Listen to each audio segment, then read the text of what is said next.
is the problem with today. If you don't have an enemy, you make an enemy. And this is a real problem with people. We look for things.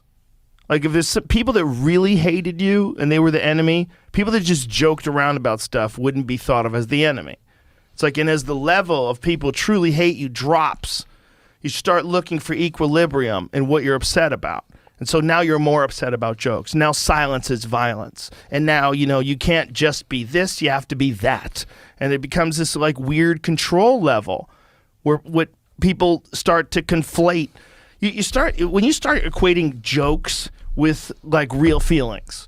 Well, they're not the same thing. Well, I don't think that's what it is. I think they're trying to put different individuals or groups on a pedestal and kind of make them sacred. And when you have someone comes along and knocks them off that pedestal, all of a sudden you're trying to undo what I'm trying to do, which is to make this person holy.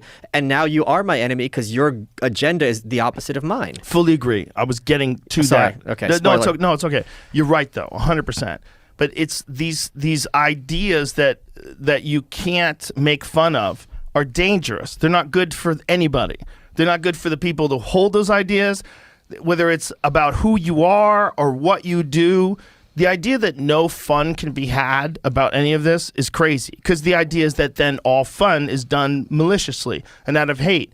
And we know as friends that is just not true. Well, all my fun is malicious. It's also funny. Like also is funny. If you and I were fucking with each other and we're saying ridiculous shit to each other, we would both be smiling 100%. while we did it. This is what Roast Battle's all about. My friend Brian Moses. This is what a lot of what Kill Tony's about. Like, it's fun. There's fun in making fun of each other. And we have to accept that. Yeah. And then I need to know your real feelings about gay people, your real feelings about trans people, your real feelings about all religions and all races and all ethnicities. But we got to be able to joke around about each other. And if you get down to Dave Chappelle's real feelings, he's a lovely person. He's one of the nicest people I've ever met in my life. He loves everybody. He's not a hateful soul. He's beyond jealous. He's just a guy who loves this art form called stand-up comedy, and he tries to do his best navigating through this world of talking shit about things and saying outrageous things that get huge laughs, or placating really sensitive groups that feel like they're in a protected class. And then the other people that pile onto that also feel like this is a protected class. And they equate any jokes with hate. And this is where they're wrong.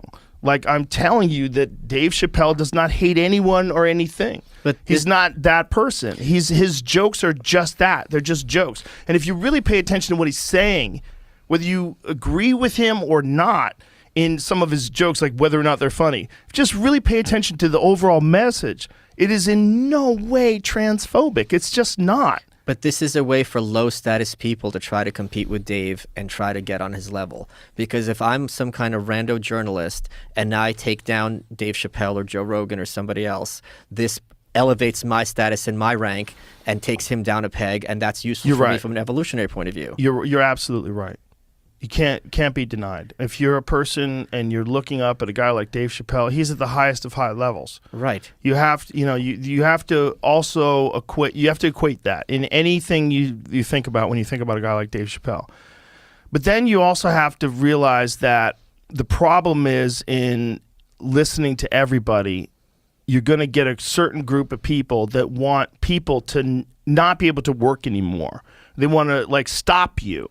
They want to pull things down. They want to change like what's available. You don't have to like it. Like, here's the thing about Dave Chappelle. Look, he's clearly the most popular comedian on planet Earth. Right. He's number one. He's clearly one of the greatest comedians that's ever lived. Clearly.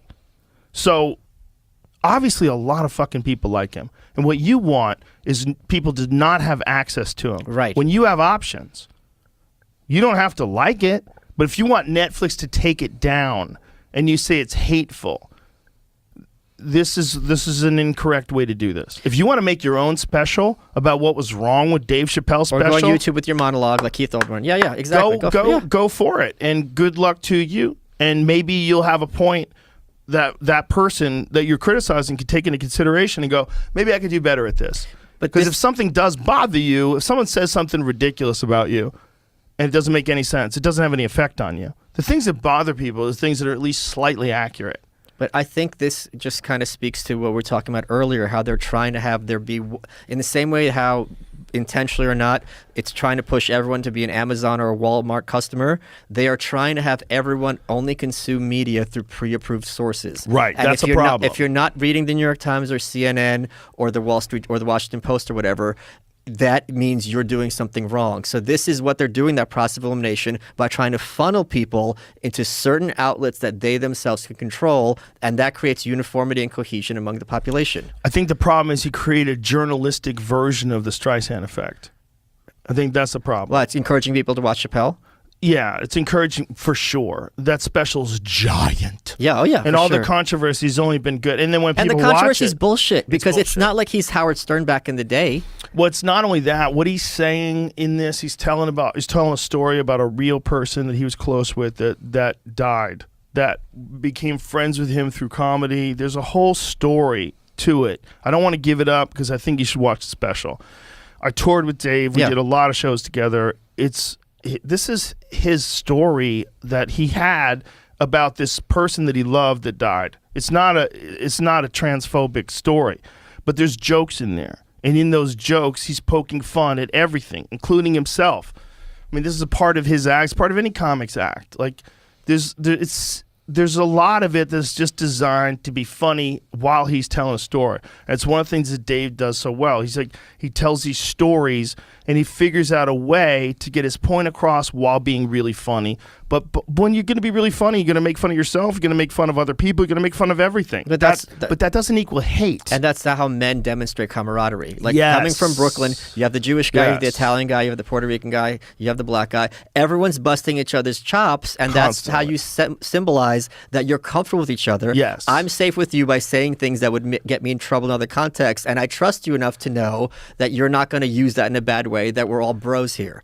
Dude, So, I had a podcast the other day with Tony Hinchcliffe and Brian Redband. I have to meet Tony. Oh, because you've never met Tony? I've never met Tony. Tomorrow night, what are you doing? I think, I guess I'm hanging out with Tony. Yeah, we'll go to Vulcan Gas Company. Okay. We're working together tomorrow night. Okay, perfect. So, The two biggest bitches in Austin, me and Tony.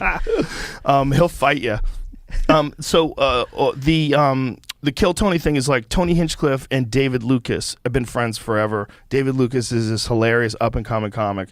And every time David Lucas does like 1 minute of new comedy every week on Kill Tony. So he goes up, he does stand-up, and then Tony and him have this back and forth where they shit on each other. Yeah. And it's fucking magic. Because when Dave shits on Tony, Tony's laughing hard. Of course. When Tony